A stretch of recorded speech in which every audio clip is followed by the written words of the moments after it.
اگست میں بھی 14 اگست کو بھی بہت ساری قربانیاں دی گئی تاکہ دین اسلام جو ہے اس کے لیے ایک الگ ریاست کو قائم کیا جا سکے۔ اور کربلا کے شاہ سوار نے 10 محرم الحرام کو بھی ان کا مقصد بھی یہی تھا کہ دین اسلام کا پرچم ہمیشہ بلند رہے۔ موضوع بڑے اہمیت کے حامل اور بہت طویل گفتگو ان پر کی جا سکتی ہے، لیکن آج ان کا بنیادی مقصد کیا ہے، بقیہ معاملات انشاءاللہ اگلے جمعہ کو ذکر کریں گے۔ ان 14 اگست کو اور محرم الحرام کو اگر ایک ہی نقطہ سے دیکھا جائے تو کیا ان دونوں کا مقصد ایک ہی ہے یا ان کا مقصد کوئی الگ الگ تو نہیں ہے؟ سب سے پہلے محبوب علیہ السلام مدینہ شریف میں جب آپ ہجرت فرما کے مکہ المکرمہ سے آپ تشریف لائے تو مدینہ شریف میں ریاست قائم کی گئی۔ مدینہ شریف میں اللہ تعالیٰ نے دین اسلام کو غلبہ عطا فرمایا غزوہ بدر کی صورت میں، تو کفار کو ان کو اپنی سرداری پر بڑا مان تھا، اپنی بہادری پر بڑا مان تھا، اللہ تعالیٰ نے مسلمانوں کو فتح عطا فرمائی اور اللہ تعالیٰ کے حکم سے ان کفار و مشرکین کو، منافقین کو اپنے ہی منہ کی کھانی پڑ گئی۔ محبوب علیہ السلام کے پیارے غلاموں، آج یہ ملک پاکستان ہمیں یہ کسی کوئی ایک خوبصورت تھال میں سجا کر نہیں مل گیا۔ ہماری جو آنکھ کھلی تو ہم ایک آزاد ملک میں موجود تھے۔ یہ تو ہمیں پوچھنا ان اپنے بزرگوں سے چاہیے کہ بھائی آپ نے جب آزاد کیا تھا ملک پاکستان کو، کیا ملک پاکستان کو آزاد کرانے میں آپ کا کچھ خرچہ ہوا تھا، کچھ پیسے لگے تھے یا کچھ اور چیز دینا پڑی تھی؟ یقیناً یہ بات سنتے ہی اس کی آنکھوں سے خون کے آنسو آئیں گے کہ آج کا یہ معاشرہ جسے ہر لمحہ ہر وقت دیکھا جائے اور ہر بات کو پیسوں کے عوض تولا جاتا ہے، آج کے شخص کی عزت پیسوں کے بدلے میں نیلام کر دی جاتی ہے، آج کی کسی کی بہو بیٹی کی عزت کو پیسوں کے بدلے میں نیلام کر دیا جاتا ہے۔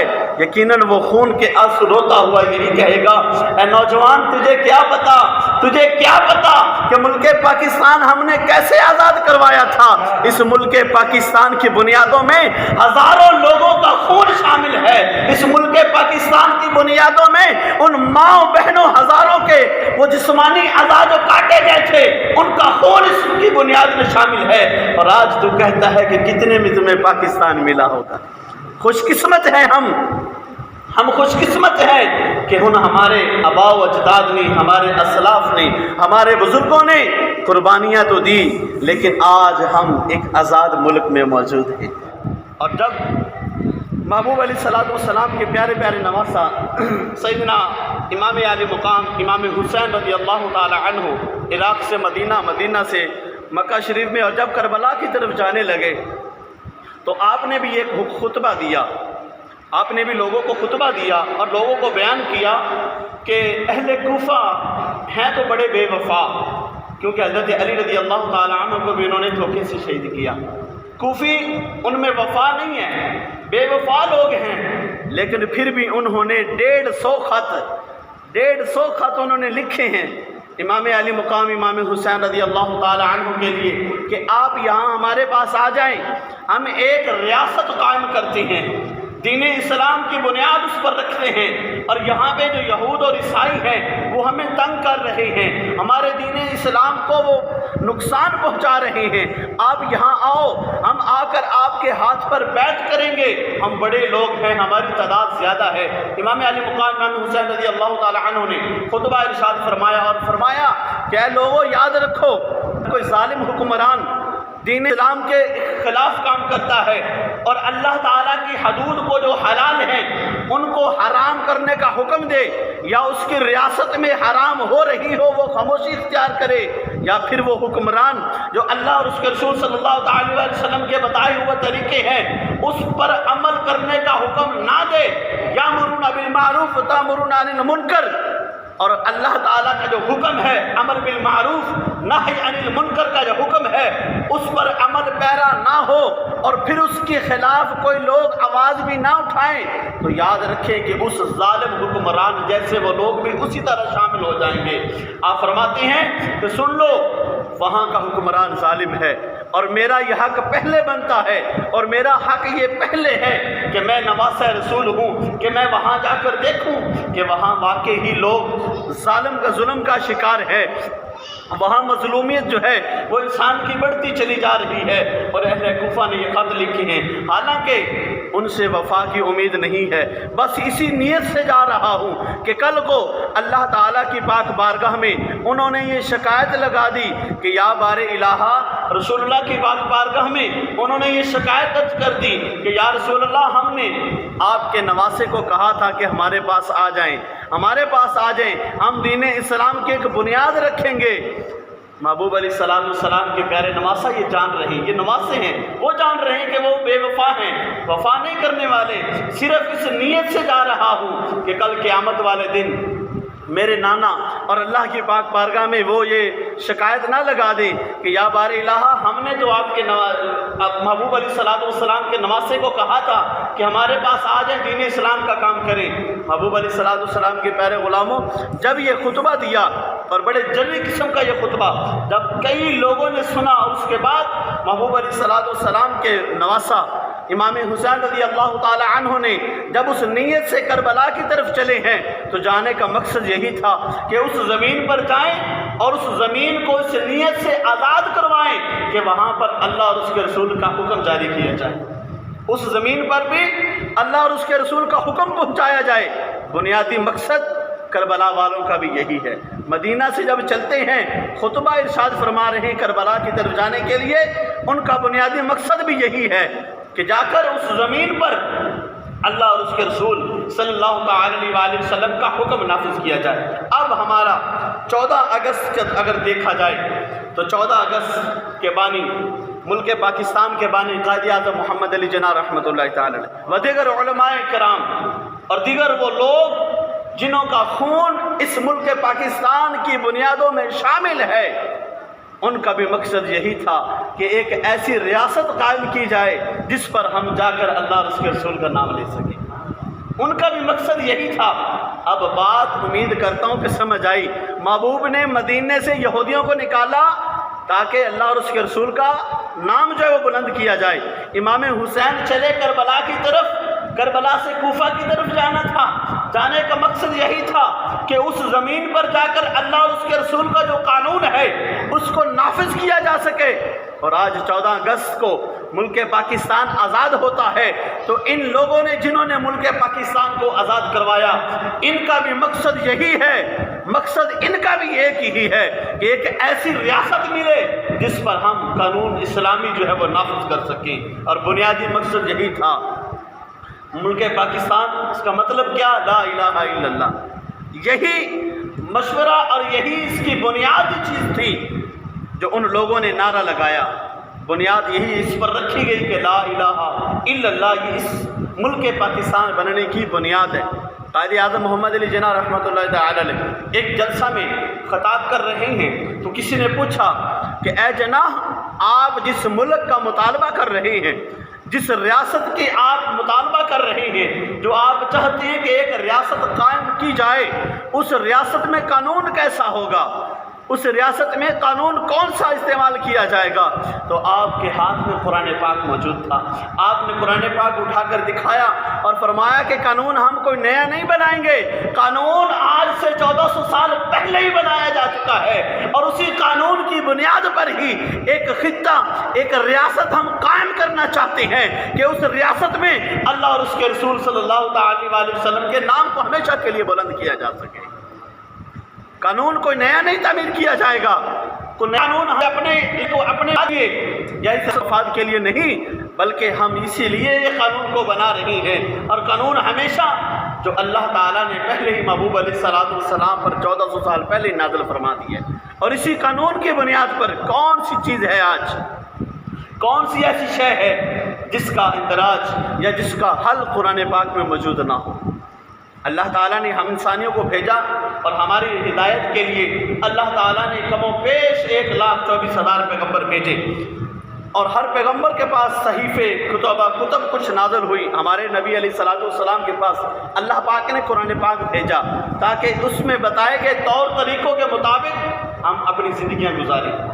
آج محبوب علیہ الصلوۃ والسلام ظاہری طور پر دنیا سے پردہ فرما گئے، ہم پر یہ حق واجب ہے کہ ہم اسی قرآن کے بتائے ہوئے طریقے پر عمل کرتے ہوئے اپنی اور اپنے بچوں کی اس طرح سے تربیت کریں کہ آنے والے دور تک اسی قرآن کا پیغام ہمیشہ کے لیے پہنچتا چلا جائے۔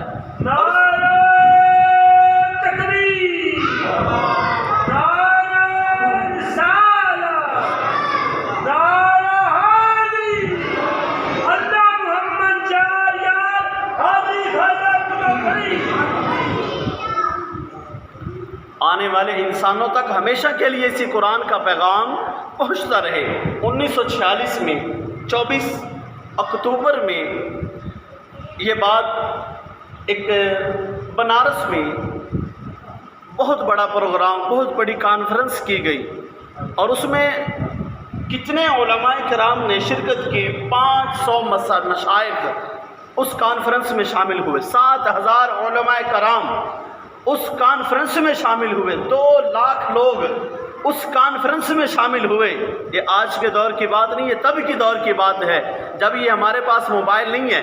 آج تو ایک پیغام دینا ہو تو 1 منٹ کے بہت دور کی بات ہے، 1 سیکنڈ لگتا ہے ایک بٹن دبانے سے کہ وہ ہزاروں لاکھوں لوگوں کے پاس وہ ہمارا پیغام پہنچ جاتا ہے۔ یہ تب کی بات ہے جب کہیں پیغام بھی پہنچانا ہوتا تو وہ پیغام جو ہے وہ جناب مہینوں دنوں لگ جاتے تھے۔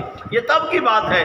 اگر اس کو آج کے دن کے ساتھ کمپیریزن کیا جائے تو یہ پتہ چلتا ہے کہ اس وقت وہ 2 لاکھ نہیں بلکہ آج کے دور میں وہ کروڑوں کے حساب سے عوام جمع ہوگی، جس میں 500 مشائخ، ہر ایک مشائخ کے پاس، جس میں یوں کہہ لے کہ حضرت پیر سید جماعت علی شاہ صاحب رحمۃ اللہ تعالی علیہ، پیر سید جماعت علی شاہ صاحب، آپ کے تقریباً لاکھوں سے زیادہ مرید ہیں۔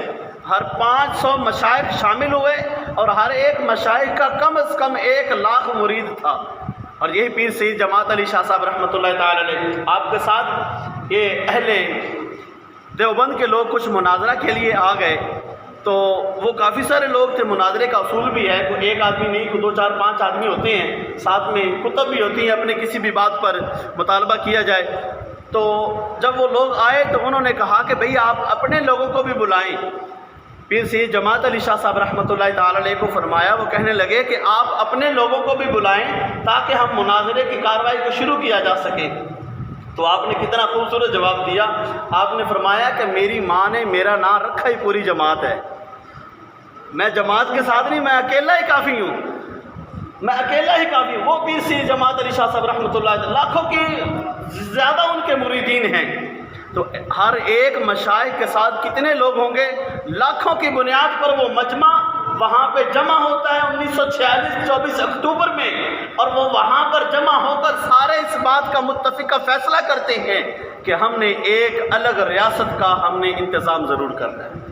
اور سارے علماء کرام نے اپنی اپنی مساجد میں، اپنی اپنی خانقاہوں میں انہوں نے اس بات کی دعوت دینا شروع کر دی، تبلیغ۔ یہ 1945 اور 1946 سے 1945 اور 46 کے الیکشن سے ہی یہ کام سٹارٹ ہو چکا تھا کہ ایک الگ ریاست کا مطالبہ جو ہے وہ بڑے زور و شور سے تھا، اور بہت سارے علماء کرام کو دوسرے ممالک میں بھیجا تاکہ پوری دنیا میں دین اسلام کا نام جو ہے وہ عام ہو جائے۔ بنیادی مقصد اس دین اسلام کا بتا رہا ہوں، وہ ملک پاکستان کا بنیادی مقصد بتا رہا ہوں کہ اس میں علماء کرام نے کس طرح سے جدوجہد کی، کس طرح سے کوششیں کی، اور پھر وہی جب یہی انگریزوں کے ساتھ ان علماء کرام کی مد بھیڑ ہوتی ہے، علماء کرام نے اپنی اپنی خانقاہوں سے، اپنی اپنی مساجد سے فتوے جاری کیے کہ انگریز کے خلاف جہاد فرض ہو چکا ہے، انگریز کے خلاف جہاد کرنا چاہیے۔ پھر وہ انگریز قابض سے کچھ سمجھ نہیں آتی۔ آج 1000 سال اٹھا کر دیکھے کہ اسی بر صغیر پر مسلمانوں نے 1000 سال حکومت کی ہے، پھر بھی اس کے باوجود آج دین اسلام کا نام لینے سے لوگ ڈرتے ہیں۔ کس طرح سے ہندوستان میں ان مسلمانوں پر ظلم نہیں کیا جا رہا، 1000 سال حکمران کرنے کے باوجود بھی دین اسلام وہ غالب نہ کر سکے۔ وجہ یہی ہے کہ ہم خود اس پر عمل نہ کر سکے۔ لیکن دین اسلام کو ہم کس طرح لوگوں تک پہنچائیں گے؟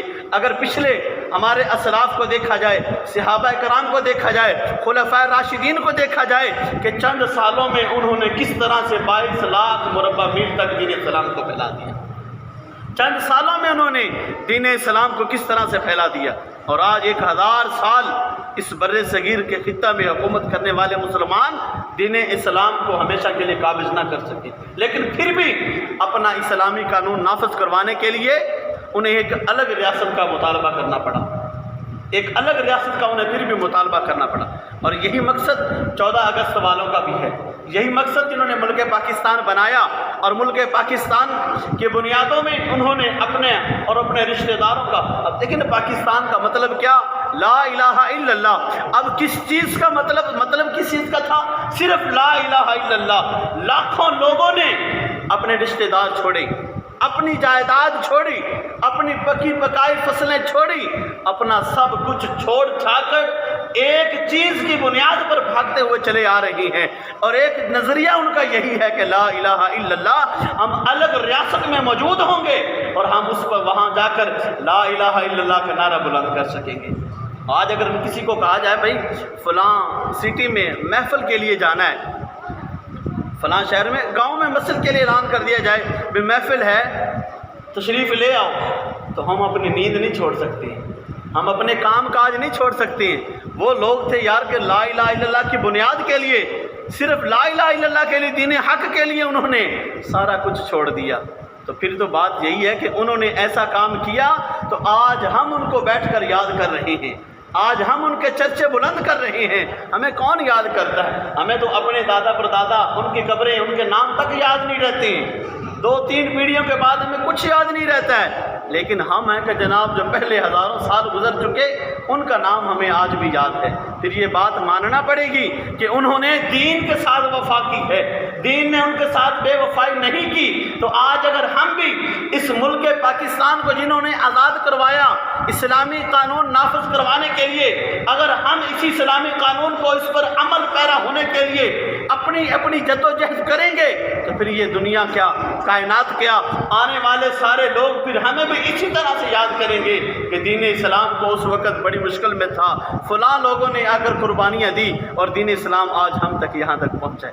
ہم کہتے ہیں کہ یہ دین اسلام کے نام پر بننے والا یہ ملک پاکستان، جس کی بنیاد پاکستان کا مطلب کیا؟ لا الہ الا اللہ۔ کیا یہ پاکستان، ملک پاکستان آزاد ہے؟ کس بات سے آزاد ہے؟ آج کوٹ کچہری میں لوگ دھکے کھاتے ہوئے نظر آتے ہیں، جہاں ان کو اسلامی قانون کیا اپنے ہی قوانین کے مطابق ان کو انصاف بھی نہیں ملتا ہے۔ ہم اس ملک آزاد میں بیٹھتے ہیں کہ ہمارے گھر کی چھت پر تو جھنڈا ملک پاکستان کا جو نظر آتا ضرور ہے، لیکن گھر کے اندر وہ چلتے ہوئے گانے فلمیں انڈیا کے نظر آتے ہیں۔ ہم کس ملک آزاد کی بات کرتے ہیں؟ ہم اپنے ہاسپٹل میں جائیں وہاں پہ ہمیں رشوتیں دینا پڑتی ہیں۔ کس آزاد ملک کی بات کرتے ہیں؟ ہم کوٹ کچہری کے دھکے کھاتے ہوئے نظر آتے ہیں، وہاں پہ رشوت کا بازار سرے گرم نظر آتا ہے۔ ہم کس ملک کی آزادی کی بات کرتے ہیں؟ آج ایک نوجوان اگر بیٹی بازار سے گزرتی ہوئی چلی جاتی ہے تو نوجوان کی آنکھوں میں حیا نظر نہیں آتا۔ ہم کس ملک کی آزادی کی بات کرتے ہیں؟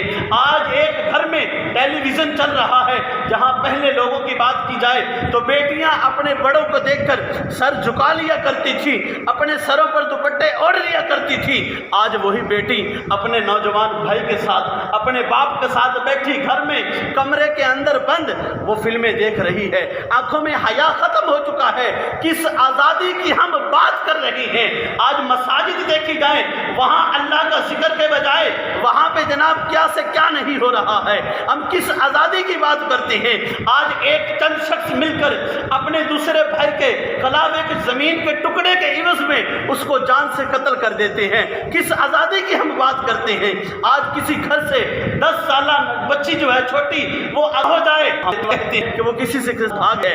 بات کریں اگلے دن پتہ چلتا ہے کہ جناب چند نوجوانوں کے ساتھ وہ ان کی شہوت کا شکار ہوئی، ان کی شہوت کا شکار ہو کر اس کو قتل کر دیا جاتا ہے۔ کس آزادی میں بیٹھے ہوئے اس ملک پاکستان کی ہم بات کرتے ہیں؟ کیا اسی لیے ہم نے ملک پاکستان آزاد کروایا تھا؟ اقبال رحمۃ اللہ تعالی علیہ نے کہا تھا کہ اگر ملک پاکستان کو آزاد کروانا ہے اس میں اسلامی قانون کو نافذ کرنا ہوگا، اور جب اسلامی قانون کو نافذ کرنے کے لیے ہم یہ جدوجہد کر رہے ہیں تو پھر ہمارے پیسے بھی اس کے لیے قربان ہے، ہماری جانیں بھی اس کے لیے قربان ہے، ہمارا سارا کچھ، ہمارے دن راتیں، ہماری قلم، ہماری آوازیں بھی، ہمارا اٹھنا بیٹھنا بھی اس کے لیے قربان ہے۔ اگر ہم نے اسی طرح ہندوستان میں جس طرح لوگ غلامی کا شکار ہیں، اگر اسی طرح ہم جا کر وہاں پاکستان میں دین اسلام کو نافذ نہ کر سکیں، اللہ اور اس کے رسول کا نام بلند نہ کر سکیں، تو پھر ہمارے روپے پیسے برباد کرنا ہوں گے، پھر ہمارا اٹھنا بیٹھنا برباد کرنا ہوگا، ہماری کلمیں، ہمارا بولنا برباد کرنے کے مترادف ہوگا۔ اور آج ہم دیکھ رہے ہیں کہ اس ملک پاکستان میں جس کی بنیاد لا الہ الا اللہ پر رکھی گئی تھی، آج کتنے لوگ ہیں جو اس لا الہ کا کلمہ پڑھتے ہوئے نظر آتے ہیں؟ آج کتنے لوگ ہیں جو اس بات کا فیصلہ کرتے ہوئے ذرا سی بات جھجکتے نہیں ہیں؟ یار یہ عزت دار شخص ہے، اس کے جناب خلاف وہ باتیں کرنا شروع کر دیتے ہیں، تہمت پہ تہمت، بہتان پہ بہتان لگائے چلے جاتے ہیں۔ آج اس ملک پاکستان کی آزادی کی ہم بات کرتے ہیں، ہمیں کس ملک میں بیٹھے ہیں؟ ہمیں ذرا سوچنا چاہیے کہ اگر ایک مثال، بڑی زبردست مثال دینا چاہتا ہوں، ہمارے پاس اگر ہمارے یہاں کوئی بچہ پیدا ہوتا ہے تو ہمارے یہ خواب ہوتے ہیں، ماں کہتی ہے یا باپ کہتا ہے کہ میں اپنے بیٹے کو حافظ بناؤں گا، قاری بناؤں گا، عالم بناؤں گا، کوئی کہتا ہے میں اپنے بیٹے کو عالم، کوئی ڈاکٹر، کوئی انجینئر، وکیل بنانے کی سوچتا ہے۔ لیکن یہ یاد رکھیں، یہ ہمارے پڑوس میں کشمیر ہے نا، کشمیر، وہاں پہ جو بچے پیدا ہوتے ہیں، وہاں مائیں اپنے بچوں کو جب وہ پیدا ہوتے ہیں وہ یہ نہیں کہتے کہ ہمیں اپنے بچوں کو وکیل بنانا ہے۔ آزادی کی بات بتا رہا ہوں، آزادی کیا چیز ہے ذرا اس بات کو سمجھنے کی کوشش کریں۔ وہ وہاں بچے پیدا ہوتے ہیں تو مائیں یہ نہیں کہتی کہ ہم نے وکیل بنانا ہے، ہم نے اپنے بچوں کو ڈاکٹر انجینئر بنانا ہے، وہ یہ نہیں کہتی، بلکہ وہ یہ کہتی ہے کہ یہ میرا بچہ جو پیدا ہو رہا ہے، ہو سکتا ہے کہ یہ جب نوجوان ہوگا تو اس کے خون سے ہمیں آزادی مل جائے گی۔ اللہ اکبر، اس کے خون سے ہمیں آزادی مل جائے گی۔ اور جب جس گھر سے نوجوان کی لاش اٹھتی ہے تو اس کی ماں نعرہ تکبیر بلند کرتے ہوئے کہتی ہے، دیکھو لوگوں، آج میرے نوجوان بیٹے کا خون اس کائنات کے لیے، اس کشمیر کے لیے جو اپنا خون بہا کر جا رہا ہے، یاد رکھنا کہ اس کا خون کبھی رائے گا نہ جانے دینا۔ پھر ہم دیکھ رہے ہیں کہ نوجوان کے نوجوان ایک ایک گھر سے کتنے لاشیں اٹھتے ہوئے نظر آتی ہیں۔ یہ کشمیر کی مثال ہے، اور باقی ممالک میں دیکھیں کہ مسلمانوں کو کہاں اور کس جگہ پر پریشان نہیں کیا جا رہا۔ اللہ کا شکر ادا کریں کہ ہمیں اللہ تعالیٰ نے ایک آزاد ریاست، آزاد ملک ہمیں عطا فرمایا ہے، تو ہمیں اس کی قدر کرنا ہوگی، ہمیں اس کی قدر کرنا ہوگی، ہمیں اس میں واقعتاً ہی اسلامی قانون کو نافذ کرنا ہوگا۔